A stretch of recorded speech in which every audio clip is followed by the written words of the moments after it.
भाई घने दिनों में आया। मेरे यार सुदामा रे भाई घने दिनों में आया। रे बालक थारे जब आया करता रोज खेल के जाया करता। बालक थार जब आया करता रोज खेल के जाया करता। रे बालक थारे जब आया करता रोज खेल के जाया करता। बालक थारे जब आया करता रोज खेल के जाया करता। कोई की तकरार सुदामा रे, कोई की तकरार सुदामा रे भाई घने दिनों में आ। बता मेरे यार सुदामा मन ने सुना दे कुटुम कहानी खोकर पड़ गए ठोकर खानी। मन ने सुना दे कुटुम कहानी क्यों गई ठोकर खानी। मन ने सुना दे कुटुम कहानी खोकर पड़ गए ठोकर खानी। रे मन ने सुना दे कुटुम कहानी क्यों कर गई ठोकर खानी। टूटी की मार सुदामा रे, सुदामा रे भाई घने दिनों में आया। बता मेरे यार सुदामा रे भाई घने दिनों में आया। बता मेरे यार सुदामा रे भाई घने दिनों में आया। सब बच्चों का हाल सुना दे मिसरानी की बात बता दे। सब बच्चों का हाल सुना दे मिसरानी की बात बता दे। सब बच्चों का हाल सुना दे मिसरानी की बात बता दे। सब बच्चों का हाल सुना दे मिसरानी की बात बता दे। क्यों गया हार सुदामा रे, क्यों गया हार सुदामा रे भाई घने दिनों में आया। बता मेरे यार सुदामा रे भाई घने दिनों में आया। बता मेरे यार सुदामा रे भाई घने दिनों में आया।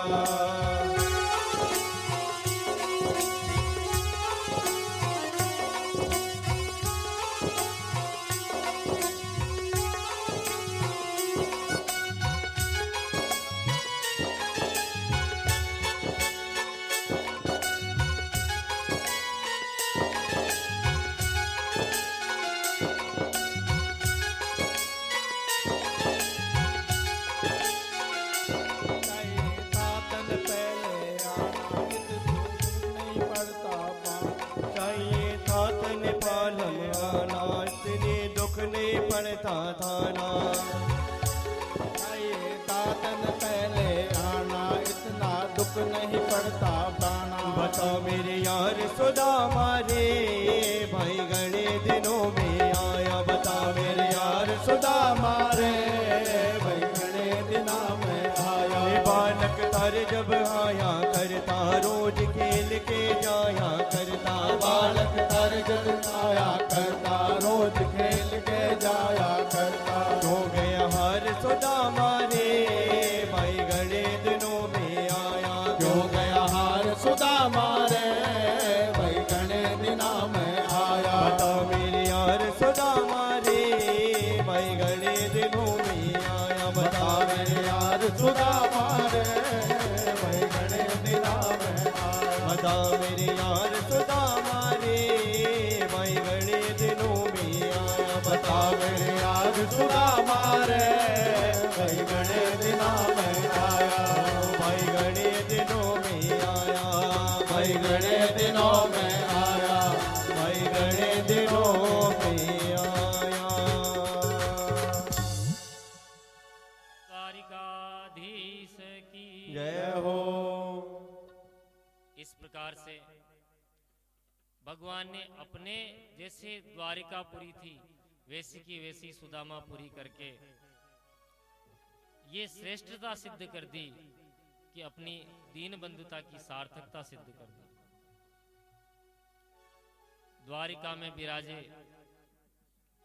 भगवान को सब विद्वानों ने आकर सलाह दी कि प्रभु अब की बार सूर्य ग्रहण पड़ रहा है, ये अद्वितीय है। आपसे हमारा निवेदन है कि इस ग्रहण काल में कुरुक्षेत्र स्नान करने चलें। भगवान ने अपने परिकर के साथ में, समस्त परिवार के साथ में कुरुक्षेत्र में पड़ने वाले सूर्य ग्रहण में स्नान किया। उसी स्थान पर द्वारिकाधीश प्रभु ने उस तीर्थ क्षेत्र में, जहां इंद्रप्रस्थ से भी लोग आए हुए थे, वृंदावन से भी लोग आए हुए थे, वृंदावन वासियों से ठाकुर जी की मुलाकात हुई। नंद बाबा और जसोदा जी से ठाकुर जी मिले और बड़े प्रेम से सब परिकर 2 वर्ष तक उसी कुरुक्षेत्र में वह पर्व चलता रहा।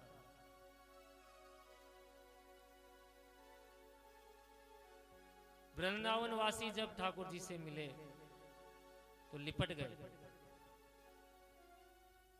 करुण रस उनके द्वारा इतना बढ़ा और गोपियां, कहते हैं कि गोपियां वहां से वापस फिर वृंदावन नहीं गई, वहीं भगवान के शरीर में ही अपनी ज्योति प्रकाश ठाकुर जी के शरीर में ही लोप कर दी। सुखदेव जी कहते हैं, परीक्षित, ऐसे अद्भुत भगवान के आश्रय वाले चरित्र हैं। अब यदि तुम कुछ पूछना चाहो तो पूछ लो।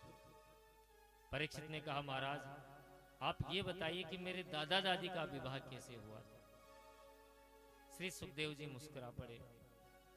परीक्षित ने कहा, महाराज विस्तार से मुझे ये पूरी वृतांत सुनाइए। सुखदेव जी कहते हैं, परीक्षित, मृत्यु का दिवस तुम्हारे नजदीक आ गया और तुम ये पूछ रहे हो कि मेरे दादा दादी का विवाह कैसे हुआ था। परीक्षित बोलता, महाराज मृत्यु को तो मैं भूल गया, मानो मृत्यु का तो विस्मरण ही हो गया हो, इसलिए पूछ रहा हूं। सुखदेव जी ने बड़े रोचक ढंग से ये प्रसंग सुनाया। परीक्षित, जब भगवान की बहन सुभद्रा देवी सयानी हो गई तो दोनों भाइयों ने मिलकर विचार किया कि अब सुभद्रा का विवाह करना चाहिए, कहीं इसका संबंध करना चाहिए। तो बड़े भैया बलराम जी ने कहा कि हमने फैसला कर लिया कि मेरा जो परम शिष्य है दुर्योधन, उसके साथ में अपनी बहन का विवाह करूंगा। अब भगवान जानते थे कि बलराम जी के सामने किसी की चलती नहीं और श्री कृष्ण चाहते थे कि अर्जुन से इसका विवाह हो। तो भगवान ने क्या किया, सुभद्रा के सामने जाकर अर्जुन की इतनी बड़ाइयां करनी प्रारंभ कर दी, इतनी बड़ाइयां करनी प्रारंभ कर दी कि सुभद्रा का मन ही मन अर्जुन के प्रति आकर्षित हो गया। सुभद्रा के हृदय पटल पर एक स्थान बना दिया अर्जुन का, और उधर पांडवों का वनगमन चल रहा था, सो अर्जुन के कान में जाकर मंत्र फूंक दिया। अर्जुन तो पक्के चेला हैं ठाकुर जी के, सो अर्जुन त्रिदंडी स्वामी बनकर, 3 दंडी वाले स्वामी बनकर द्वारिका में आ गए। ऐसा अद्भुत वेश बनाया अर्जुन ने कि कोई पहचान नहीं सके। द्वारिकावासी कोई भी अर्जुन को नहीं पहचाना।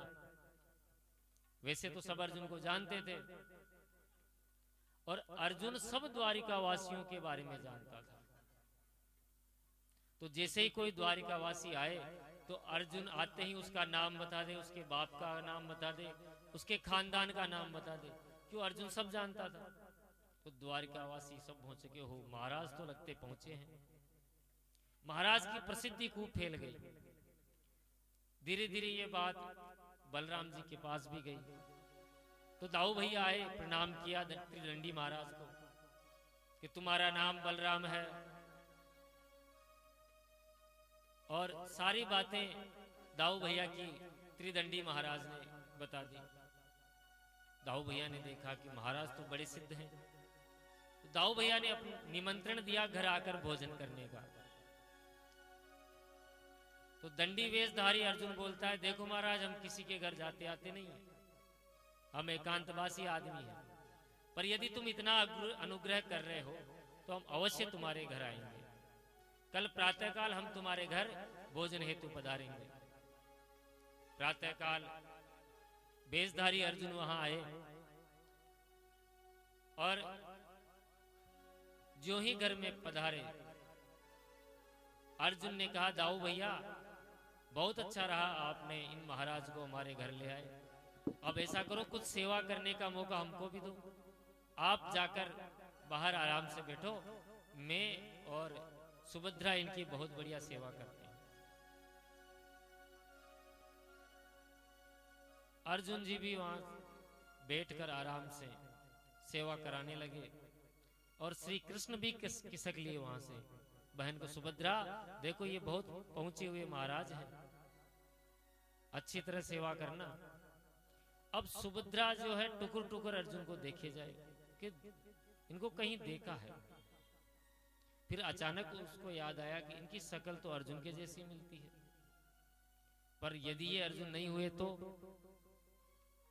तो सुभद्रा ने उनके पीछे जाकर आवाज लगाई, अर्जुन। त्यों ही अर्जुन ने देखा कि ये मुझे यहाँ किसने पुकारा। पीछे पलटते देखकर सुभद्रा समझ गई ये अर्जुन ही है। ओहो महाराज प्रणाम, ये ऐसे विचित्र वेशधारी कैसे बन गए आप? कि देवी जी ये हमारे ठाकुर जी का ही आदेश था। और पूरी मनोगत दशा अर्जुन ने सुभद्रा को बता दी।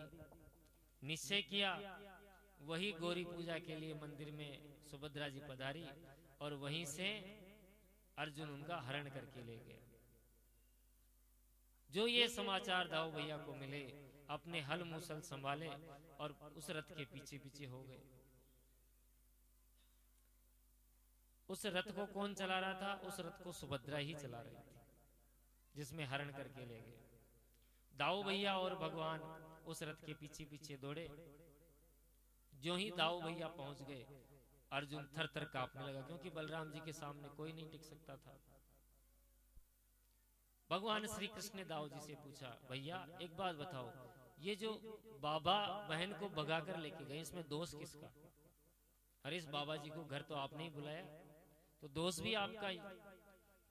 पर एक बात बताओ, इनकी शक्ल कुछ जानी पहचानी नहीं लग रही।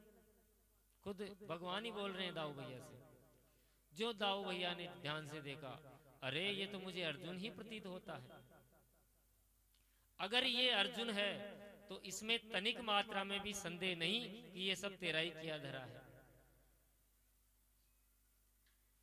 भगवान ने अर्जुन को इशारा किया कि आ जाओ, अब सब मामला शांत हो गया है। अर्जुन के साथ सुभद्रा ने आकर दाऊ भैया के चरणों में प्रणाम किया। दाऊ भैया बोले कि यदि ऐसा ही करना था तो मुझे ही कह देता।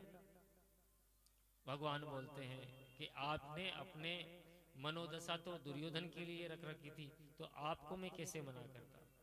ऐसी बड़ी सुंदर लीला परीक्षित जी को सुनाई सुखदेव जी ने।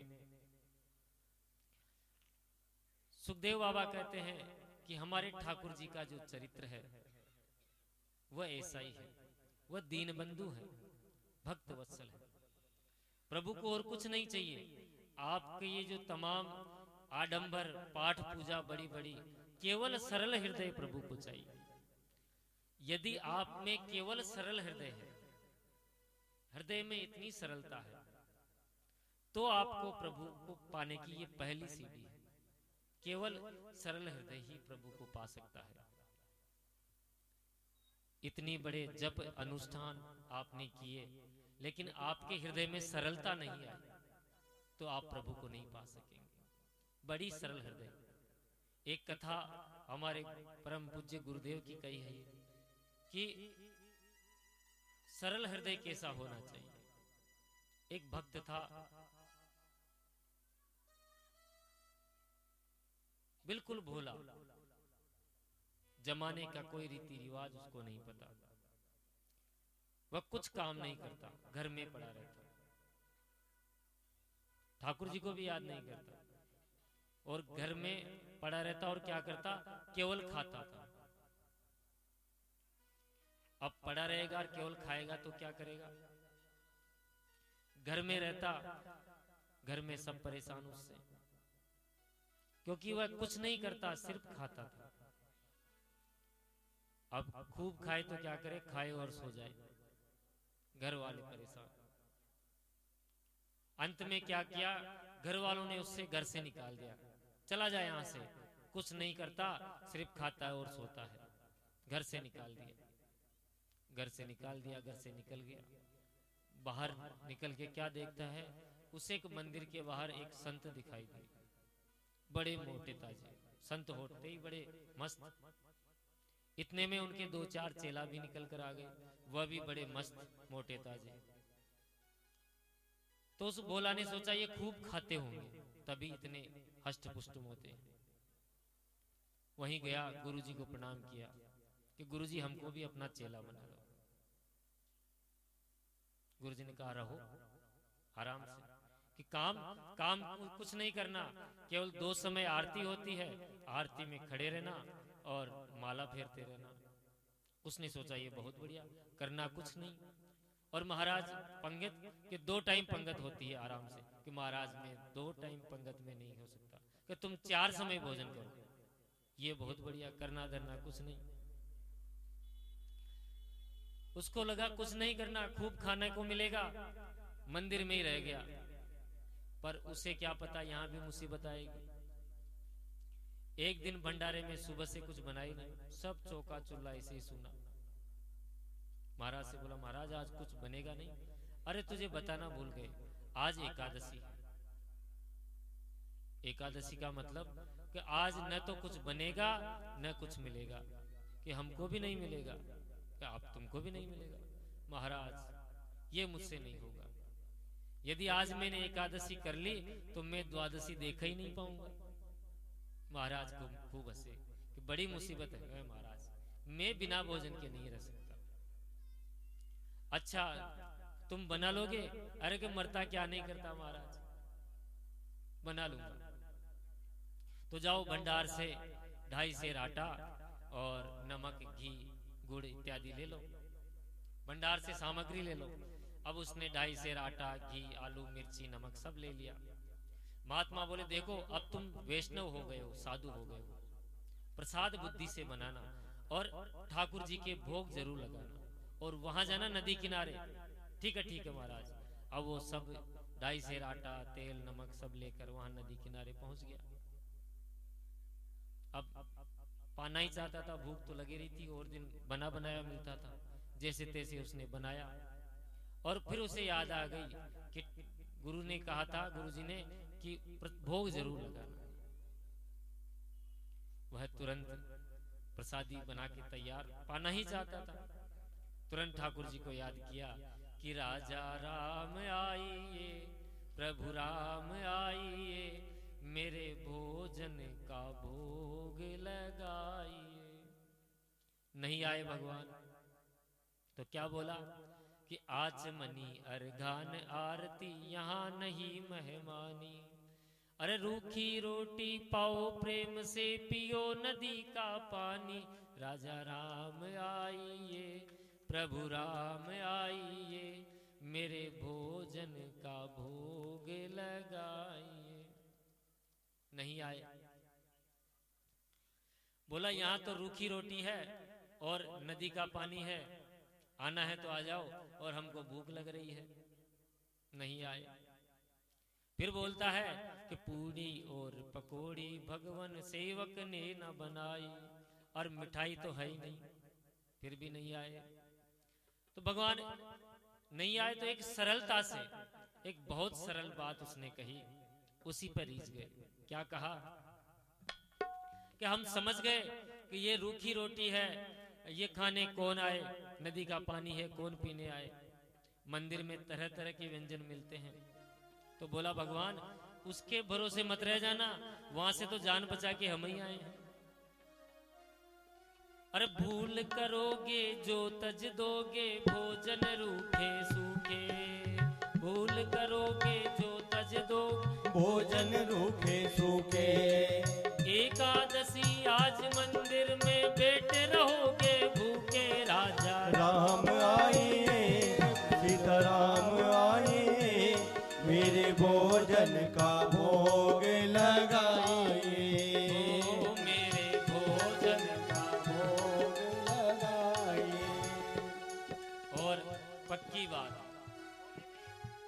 सरलता पर, नवम सरल सब सन छलहीना।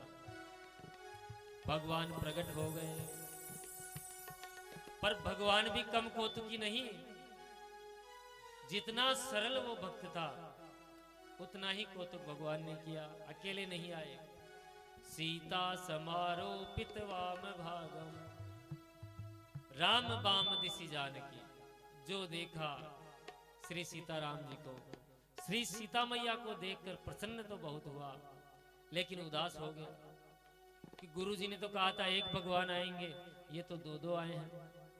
अब कभी भगवान की तरफ देखे, कभी अपने भोजन की तरफ देखे। भगवान ने कहा क्यों आ गए ना? भक्त बोलता है हाँ हाथ हो गए। क्यों, क्या हुआ? गुरुजी ने कहा था कि एक आएंगे, आप तो दो दो आए हो। पहले पता होता तो उसी हिसाब से इंतजाम करता, पर आ गए तो कोई बात नहीं। जो है वो प्रभु, थोड़ी बहुत एकादशी तो आप करा ही दोगे, जो है प्रेम से पाओ। आ जाओ बैठो। भगवान बैठ गए। जो कुछ था कितनी सरलता से। इन कथाओं पर विश्वास करना कठिन होता है। क्यों? क्योंकि हम लोग सरल नहीं हैं। सरलता से उस भक्त का भगवान ने भोग लिया। कहने लगा कि मैं कुछ भूखा तो रहूं, पर आप दोनों को देखकर लगता बड़ा अच्छा है। अब मैं समझ गया कि आप दो आते हो, अगली बार से मैं उतना ही इंतजाम करूंगा, पर एक कृपा करें आप, क्या कि अब की बार इतनी देर मत लगाएं, थोड़ा जल्दी आ जाए। भगवान ने कहा ठीक है, आ जाएंगे आ जाएंगे। उसने आकर गुरुजी से कुछ नहीं कहा, क्योंकि वो समझता था कि भगवान आते ही ऐसे ही होंगे। अगली एकादशी फिर आई और गुरुजी से बोला, गुरुजी थोड़ा सा सामान और बढ़वाओ। गुरुजी ने सोचा कि कुछ भूखा रहा होगा, बढ़ा दो, एक सेर आटा और बढ़ा दो। वापस वह नदी किनारे आया, भोजन बनाया, और ज्यों उसने आवाज लगाई, भगवान तो इंतजार ही कर रहे थे। जैसे ही कहा राजा राम आइए, अब कहा कि सीता राम आइए, मेरे भोजन का भोग लगाइए। राजा राम आइए, सीता राम आइए, मेरे भोजन का भोग लगाइए। जो उसने पुकारा महाराज, त्यों ही भगवान प्रकट हो गए। भगवान तो इंतजार ही कर रहे थे, पर भगवान भी कम कौतुकी नहीं। राम बाम दिशि जानकी, लखन दाहिनी ओर। दक्षिण में लक्ष्मणो यस्य वामे च जनकात्मजा। सीता राम जी और लक्ष्मण जी साथ साथ प्रकट हुए। जो उसने तीन को देखा और बोला अब तो हद हो गई। एक को बुलाओ तो दो आते हैं, और दो का इंतजाम करो तो तीन आते हैं। अब ये कौन है? राम जी ने कहा ये हमारे छोटे भाई हैं। छोटे भाई हैं? सचमुच? लगते तो नहीं है, न शकल से न स्वभाव से। राम जी कहते हैं ऐसा क्यों कहते हो, ये सचमुच हमारे छोटे भाई हैं। भक्त बोला प्रभु छोटे भाई हैं सो तो ठीक है, पर एक बात बताओ, हमने ठाकुर जी की भोग का ठेका लिया या ठाकुर जी के खानदान का ठेका लिया? खूब हंसे राम जी, पर लक्ष्मण जी बड़े आश्चर्यचकित हो गए कि ये अजीब जगह ले आए, बढ़िया स्वागत हुआ है हमारा। सीता मैया खूब हंसी, लक्ष्मण जी भी खूब हंसे। भक्त बोला अच्छा आ गए तो ठीक है, अब बैठो भोग लगाओ जो कुछ है। एक ही ज्यादा है, दो का इंतजाम तो कर ही रखा है। कुछ पाया, भक्त को भी कुछ मिला। भगवान खूब हंसे, लक्ष्मण जी भी आश्चर्यचकित हुए। अब वो भक्त इन तीनों के चरणों में सर रखकर खूब रोए, लगते आप बड़े सुंदर हो। अब कोई समस्या यही नहीं है, समस्या ये है कि अब एक ही समस्या, आप कितने आते हो ये अभी मुझे बता दो, और कोई समस्या नहीं। आज ही बता जाओ कि अगली बार कितने आओगे। हम आ जाएंगे, हम आ जाएंगे। कुछ नहीं कहा भगवान ने, फिर चले गए। आया तो भी नहीं कहा गुरुजी से कि कुछ दिन तो आराम से बीते।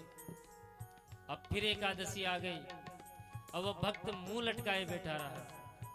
गुरुजी ने कहा क्यों, आज एकादशी है? हाँ है। आज नहीं जाओगे? अरे महाराज वहां बहुत सारे भगवान आते हैं, आप हमारा आटा कम से कम 8 सेर करो। 8 सेर? गुरुजी ने सोचा कि इतना तो ये खा नहीं सकता, जरूर बेचता होगा, कि बढ़ा दो 8 सेर कर दो। और पीछे पीछे गुरुजी भी चले गए परीक्षण के लिए। अब उसने सब, अब की बार बड़ा विचित्रता की, अब की बार उस भक्त ने क्या किया, सब सामान रख दिया, बनाया नहीं कि पहले बुलाकर देख लूं कितने आते हैं। और बिना सामग्री बनाए ही बुलाने लगा कि राजा राम आइए, सीता राम आइए, कि लक्ष्मण राम आइए, मेरे भोजन का भोग लगाइए। राजा राम आए हैं, सीता राम आए, लक्ष्मण राम आए, मेरे भोजन का भोग लगाइए। राजा राम आए, सीता राम आए, लक्ष्मण राम आए, मेरे भोजन का भोग लगाइए। जब जंगल में भक्त ने कीनी करुण पुकार, तब ताछन में प्रकट हो दिव्य राम दरबार। जो पुकारा भगवान को महाराज, सिया राम जी, लक्ष्मण जी, भरत जी, शत्रुघ्न जी, हनुमान जी, सब के सब। और जो उस भक्त ने देखा बोला जय हो जय हो जय हो। आया तो 2 आए, 2 का इंतजाम किया तो 3 बार आए, 3 आए। आज तो हद ही कर दी। पर हमारी भी सुन लो, आज हमने भोजन बनाया ही नहीं। वो रखा सामान आप ही बनाओ और पाओ। ठाकुर जी बोले क्यों, तुम क्यों नहीं बनाते? कि जब हमको मिलना ही नहीं है तो बनाने से क्या लाभ। भक्त बोलता है कि नर नारिन की कौन कहे, बंदर को देखकर एक बानर भी संग लाए, मोते नहीं बनत बनाए। प्रथम दिवस भोजन के हित जब आसन मैंने लगाया, उदर न में भर सक्यो सिए जब सन्मुख आई। फिर विनीत आए भाई पर भाई, निराहार ही रहूं आज मुझे परत दिखाई। भगवान खूब हंसे, बोला हंसने से काम नहीं चलेगा, बनाओ और लगाओ, शुरुआत करो। बैठ गया खुद तो वृक्ष के नीचे। भगवान बोले भाई जैसे भक्त की वर राजी, आज बनाओ। तो भोजन व्यवस्था किसने संभाली? विश्व भरण पोषण कर जोई, ताको नाम भरत यस होई। श्री भरत जी भंडारे बनाने लगे, श्री भरत जी भंडारे बनाने लगे। श्री भरत जी भंडारे बनाने लगे। श्री भरत जी भंडारे बनाने लगे। उनके लकड़ी लखन लाल लाने लगे। उनके लकड़ी लखन लाल लाने लगे। भरत जी ने भोजन व्यवस्था संभाली और लखन लाल जी ने लकड़ियां इकट्ठी करी। हनुमान जी ने अपनी पूंछ से चौका संवारा और रोटी बनाने कौन? सीता मैया बैठ गई। जो सीता मैया भोजन बनाने बैठी, त्यों ही अष्ट सिद्धि नवनिधि कई साधु महात्मा संत वहां दौड़े चले आए, मैया हमको भी मिले, मैया हमको भी मिले। अब उस भक्त ने आंखें बंद कर ली। भगवान ने बोला क्यों आंखें क्यों बंद कर ली? कि जो थोड़ा बहुत मिलना था अब ये नहीं मिलने देंगे। अब गुरुजी वहां आए, गुरुजी को सामान रखा दिखे, भक्त दिखे। गुरुजी को कोई नहीं दिख रहा। क्यों ही गुरुजी का दर्शन उस भक्त ने किया। जय हो गुरुजी, देखो कितने सारे भगवान मेरे पीछे लगा दिए। अब गुरुजी को कुछ नहीं दिख रहा कि कहां है, मुझे तो कोई नहीं दिख रहा। अब उस भक्त ने कहा कि ये दोहरी मुसीबत, एक तो एक गुरुजी एकादशी करा नहीं पा रहे हैं, इन्होंने करा दी, और गुरुजी को दर्द पता भी नहीं लगने दे रहे कि इनको भी दिखो। राम जी ने कहा इनको नहीं दिखेंगे। क्यों नहीं दिखोगे? ये तो हमारे गुरुजी हैं और परम विद्वान हैं, जितना हम तो कुछ नहीं जानते, ये तो सब कुछ जानते हैं। ठाकुर जी बोले इसमें कोई संदेह नहीं कि तुम्हारे गुरुजी विद्वान हैं, इनका मन निश्चल है, ये सब जानते हैं, पर इनका हृदय सरल नहीं है। भक्त ने कहा गुरुजी भगवान ऐसे करें कि आपका हृदय सरल नहीं है। जो ये भक्त की वाणी सुनी, गुरुजी की आंखों में से आंसू आ गए कि जीवन में मुझे सब कुछ मिला, पर जिस तत्व से भगवान न मिले वो तत्व ही मेरे पास मिलने हैं, नहीं है तो ये जीवन ही बेकार है। गुरुजी के हृदय में सुंदर भाव आया और गुरुजी को भी ठाकुर जी के दर्शन हुए। बोलिए भक्त वत्सल भगवान की जय हो। नवम सरल सब सन सन हीना, मम भरोस ही हरसन दीना।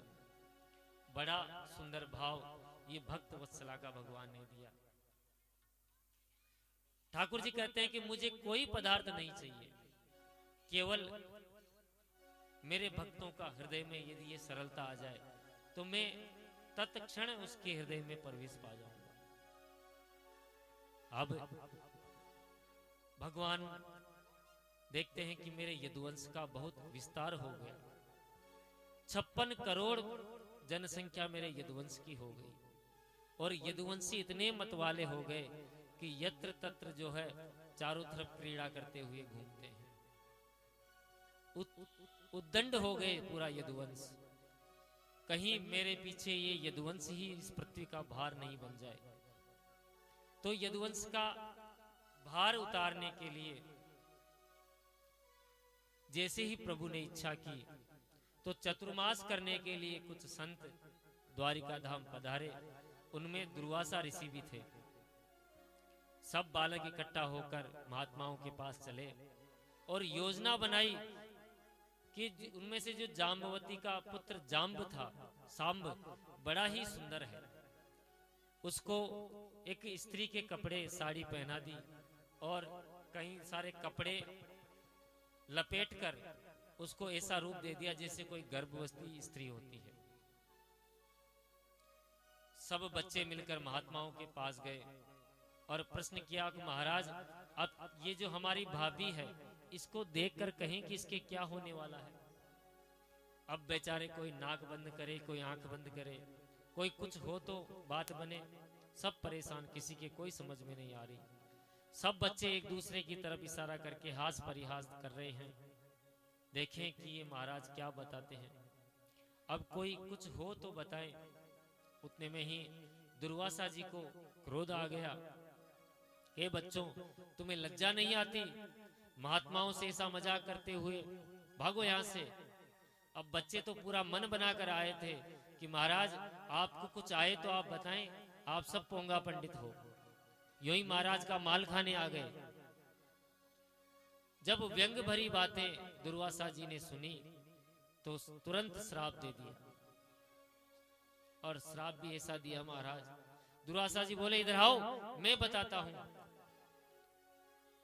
बच्चे जो ही उनके पास गए कि तुम्हारे इसके न बेटा होगा न बेटी होगी, एक मूसल होगा, मूसल, और वही तुम्हारे विनाश का कारण होगा। सब बच्चे घबरा गए। उधर में पेट में जो वस्त्र लपेटे थे महाराज खोला, जो ही वो वस्त्र हटाया तो उसमें साक्षात एक लोहे का मूसल दिखाई दिया। महाराज पूरी घटना उग्रसेन राजा के पास सुनाई। उग्रसेन भी घबरा गए कि इस यदुवंश ने कभी किसी संत महात्मा का अपमान नहीं किया और इन बच्चों ने अपमान किया है। यदि इस अपमान की ये घटना द्वारकाधीश सुनेंगे तो बहुत नाराज होंगे। तो इस घटना को उग्रसेन जी ने वहीं दबा दिया और उस मूसल को घिसकर पूरा समुद्र में बहा दिया। आखिरी में एक छोटा सा टुकड़ा उस लोहे का बचा तो एक मछली ने निगल लिया। मछुआरे ने उस मछली का शिकार किया और एक भील के पास शिकार करते हुए वह लोहे का टुकड़ा पहुंच गया। उस लोहे का घिसा हुआ तत्व तो एक घास बन गई, समुद्र की घास। बहेली ने उसका सुंदर एक कील का निर्माण किया। वह कील एक बाण में लगाई। सर्वंत अंतर्यामी प्रभु को सब बात का पता चल गया। प्रभु ने भी किसी से कुछ नहीं कहा और भगवान ने किसी से कुछ पूछा भी नहीं, क्योंकि सब भगवान की इच्छा से ही हो रहा था। नव योगेश्वर संवाद के द्वारा प्रभु जी ने उद्धव जी को बुलाया और उद्धव जी को सारा समाचार सुनाया महाराज कि उद्धव जी अब मेरे जाने का समय आ गया है। उद्धव जी ने प्रार्थना की कि प्रभु मैं भी आपके साथ ही चलूंगा। पर उद्धव जी को बड़ा सुंदर उपदेश दिया कि आपको इस धराधाम पे रहना है। 125 वर्ष तक मैंने इस धराधाम पर अब बिता लिए हैं। उसी समय देवताओं का दल आ गया ठाकुर जी को बुलाने के लिए। प्रभु अब कृपा करके आप अपने स्वधाम को प्रस्थान करें। देवता भी लालायित हैं ताकि आप जो अपने बैकुंठ को पधारें तो हमारे लोक को होते हुए जाएं। हम भी प्रभु आपकी सेवा करें। जैसे कोई प्रधानमंत्री जिस मार्ग से गुजरता है ना, तो उस मार्ग पे भी अधिकारी खड़े हो जाते हैं उस क्षेत्र के। वैसे ही प्रभु जब आप यहाँ लीला संवरण करके अपने लोक को पधारें तो हमें भी कृतार्थ करें। उद्धव जी को प्रभु ने बहुत सुंदर उपदेश दिया और दत्तात्रेय के जो 24 गुरु हैं, ये उद्धव जी के द्वारा ही इसे नव योगेश्वर संवाद के नाम से जाना जाता है। दत्तात्रेय जी ने अपने 24 गुरु बनाए। उनके माध्यम से हमें क्या क्या सीख लेनी चाहिए। पहला गुरु बनाया उन्होंने पृथ्वी को। पृथ्वी माता से हमें ये शिक्षा ग्रहण करनी चाहिए कि पृथ्वी पर हम गड्ढा खोद देते हैं, सोच इत्यादि हम पृथ्वी पर करते हैं, पर पृथ्वी कभी कुपित नहीं होती। वह हमें फलदार वृक्ष भी देती है, अन्न भी देती है। पृथ्वी की तरह सहनशीलता होनी चाहिए। हंस जैसे दूध पी लेता है और पानी को छोड़ देता है। पृथ्वी को गुरु बनाया महाराज, हंस को गुरु बनाया, वायु को गुरु बनाकर हमें शिक्षा दी कि अनवरत चाहे दुर्गंध हो चाहे सुगंध हो, हमें उस दिशा में सुगंध हो तो वहां रुक जाए, दुर्गंध हो वहां नहीं रहे। जल को गुरु बनाया महाराज। जल जैसा सरल होता है, उसका कोई गुण नहीं होता, वैसे ही व्यक्ति को निर्गुणी रहना चाहिए। अग्नि को गुरु बनाया, चंद्रमा को गुरु बनाया, सूर्य को गुरु बनाया, एक बहेलिया को भी गुरु बनाया। अजगर को गुरु बनाकर हमें शिक्षा दी कि संत को भी चाहिए कि निसंग रहे, सामग्री को इकट्ठा न करे। सागर को हमने गुरु बनाकर शिक्षा ली कि जितनी नदियां सागर में प्रविष्ट होती है तो भी उसमें बाढ़ नहीं आती, हमेशा एकाग्रचित रहता है। पतंगे और मधुमक्खी को गुरु बनाया, हाथी को गुरु बनाया, मधुकर को भी गुरु बनाया, एक मृगी और पिंगला नाम की वेश्या को गुरु बनाया। एक कुरर पक्षी को दत्तात्रेय जी ने गुरु बनाया, एक छोटे बच्चे को भी गुरु बनाया। एक कन्या को गुरु बनाकर सीखा कि जितने आप आवरण रखोगे उतना ही दुनिया में फंसते, संसार के प्रपंच में फंसते चले जाओगे। एक बाण बनाने वाले को और एक सर्प बनाने, इस तरह दत्तात्रेय जी ने 24 गुरु बनाए। और अंत में शिक्षा दी कि सबका प्रधान इस देह को हमें गुरु मानना चाहिए। सबसे बड़ी बात कही दत्तात्रेय जी ने। ब्रह्मा जी ने इस देह का निर्माण किया, परंतु ब्रह्मा जी की संतुष्टि नहीं मिली। संतुष्टि कब मिली? जब इस मानव तन का निर्माण कर दिया। मानव तन को बनाकर ब्रह्मा जी संतुष्ट हो गए, क्योंकि ये मानव तन ही एकमात्र माध्यम है उस परमपिता परमेश्वर को पाने का। उद्धव जी ने मोक्ष का जो उपाय पूछा तो भगवान ने कहा कि ये मानव तन ही मुक्ति का साधन है, ये चाबी है। हे उद्धव, मेरी प्राप्ति के अनेक मार्ग हैं। कोई योग से, कोई सांख्य से, कोई स्वाध्याय से, कोई तप त्याग से, कोई दान से, कोई व्रत से और कोई तीर्थों की उपासना से, यम नियम संयम आदि से मुझे प्राप्त कर सकते हैं। पर जितनी सुलभता से सत्संग से मुझे प्राप्त किया जा सकता है, अन्य कोई साधन नहीं है। इसलिए श्रीमद् भागवत कथा सप्ताह एकमात्र सत्संग का ऐसा मार्ग है। श्री गोविंद प्रभु की इतनी कृपा करुणा है कि इस 7 दिवस में हमें इस सत्संग लाभ का प्राप्ति हो रही है। उदेवाल परिवार का मैं कृतार्थ हूं कि इस 7 दिवस तक आप सब लोगों को परीक्षित बनने का सौभाग्य मिला। सत्संग हर किसी को नहीं प्राप्त होता है। अनेक पूर्व जन्म के अपने सुकृत जब उदय होते हैं तब ये सत्संग का लाभ मिलता है।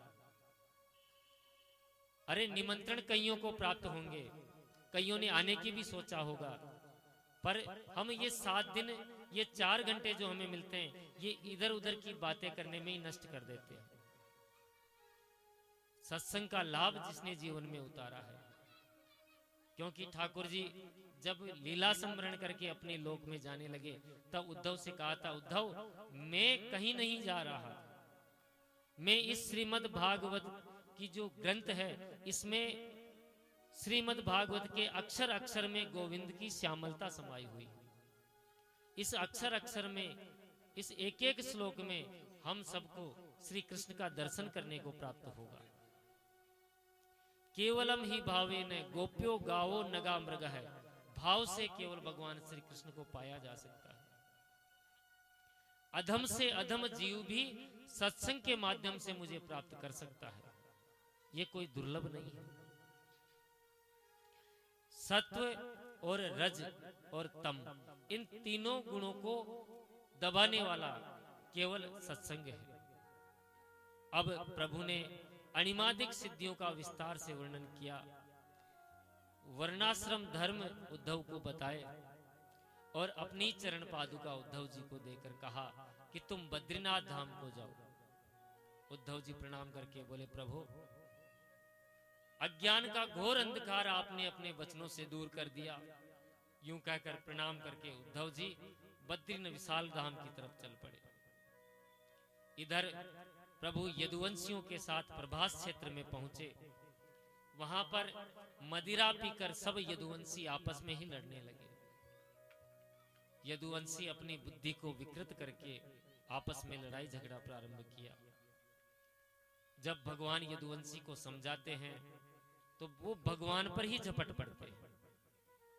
देखते देखते 56 करोड़ यदुवंशी काल के गाल में समा गए, परिणित हो गए। भगवान एक वृक्ष की छांव में आकर विराजमान हुए और एक चरण पर दूसरा चरण रखकर बैठ गए। एक बहेलिये ने भगवान के श्री चरण को मृग समझकर बाण मार दिया। मृगास्य कारम तच्चरणम विद्याश्रम मृग संज्ञा। बहेलिये को जब सुध आई, भगवान के पास गया और वो बाण लगा हुआ जब भगवान की तरफ देखा, महाराज बड़ा भारी अपराध हो गया उस बहेलिये से। भगवान के आगे आकर क्षमा प्रार्थना की तो भगवान ने कहा, बहेलिये तू डर मत, ये जो कुछ हुआ है अब तक ये सब मेरी इच्छा से हुआ है। मेरी आज्ञा है तू आज से जाकर स्वर्ग में निवास कर, जिसकी प्राप्ति बड़े बड़े संतों ऋषियों मुनियों को भी नहीं होती। देह त्याग कर दिव्य रूप बनाकर वो बहेलिया स्वर्ग की तरफ गया। अब प्रभु ने अपने सारथी दारुक को बुलाकर कहा कि द्वारिका में जाकर घोषणा कर दो कि 7 दिवस के भीतर द्वारिका को खाली कर दे, क्योंकि ये द्वारिका समुद्र में समा जाएगी। ये संदेश पहुंचाने के लिए वह सारथी दौड़ा। आकाश में देवता प्रभु के स्वागत में खड़े हैं। पधारिए प्रभु, हम सब आपके स्वागत में उतारू। और अचानक सुखदेव बाबा कहते हैं परीक्षित, जैसे आकाश में बिजली चमक कर गायब हो जाती है, वैसे ही वहां एक जोरदार बिजली चमकी और गोविंद का वह सांवला सलोना दिव्य विग्रह प्रकाश में परिणित हो गया और वह प्रकाश न जाने कहां अदृश्य हो गया। कोई नहीं जान पाया कि वह प्रकाश कहां गया। स्वकीयम यद भेवेज तच्च भागवते दधाम, वही भगवान का तेज प्रकाश श्रीमद् भागवत में आकर विराजमान हो गया। बोले भागवत भगवान की जय हो।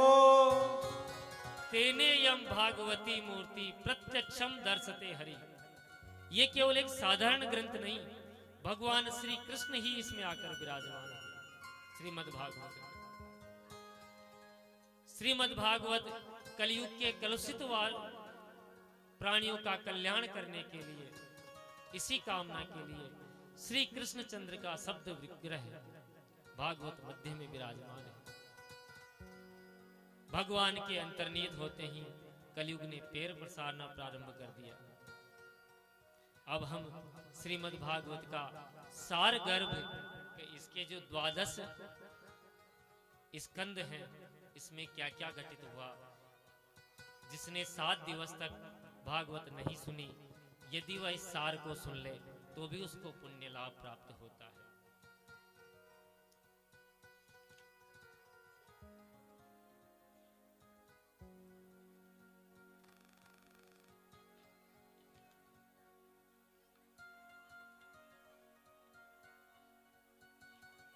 सूत जी कहते हैं कि सोनकादि ऋषियों पर ब्रह्म परमात्मा श्री कृष्ण सर्व पूज्य इस जगत में है।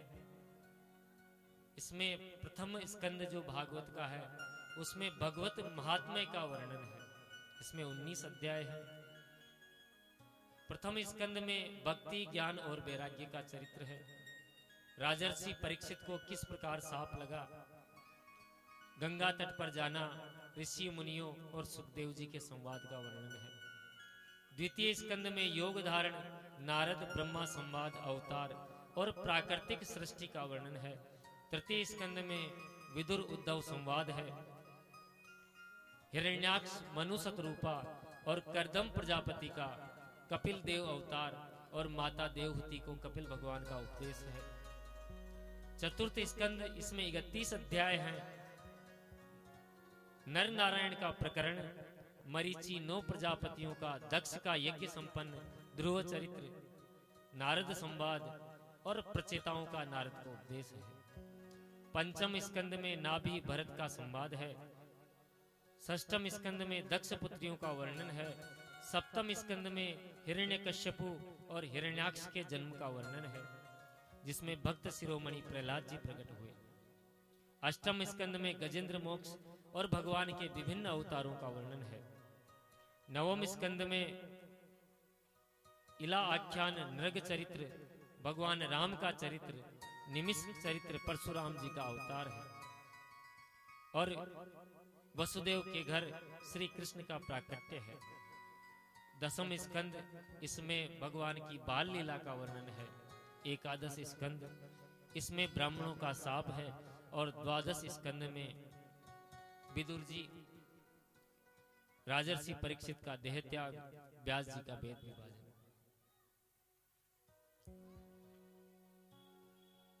सुखदेव बाबा कहते हैं परीक्षित, ये तुमने पूरी भागवत श्रवण करी है। परीक्षित कहते हैं प्रभु, अब 7 दिवस होने को आए, अब मुझे मरना है। सुखदेव कहते हैं परीक्षित, तू अभी भी ये सोच रहा है कि तुझे मरना है? अरे मरेगा कौन? ये मरेगा तेरा शरीर। आत्मा तो नष्ट होने वाली नहीं है। तू तो अविनाशी सच्चिदानंद का अंश है। तेरा विनाश तो किसी काल में संभव नहीं है। सुनते ही परीक्षित जी गदगद हो गए, प्रणाम करके बोले, सिद्धो हस्मी, अब मैं सिद्ध हो गया महाराज। मैं समझ गया कि लाखों तक्षक मिलकर भी मुझे काट लें तो भी मुझ अविनाशी का विनाश नहीं कर पाएंगे। सुखदेव जी प्रसन्न हो गए और तत्क्षण अंतर्धान हो गए। प्रारब्ध के अनुसार छद्म वेश में तक्षक नाग आया और जैसे ही परीक्षित को काटा, परीक्षित की देह भस्म हो गई, आत्मा परमात्मा में विलीन हो गई। परीक्षित पुत्र जन्मेजय ने सर्पेष्टि यज्ञ किया। बृहस्पति जी ने आस्तिक मुनि के साथ आकर जन्मेजय को समझाया और सर्पेष्टि यज्ञ शांत करवाया।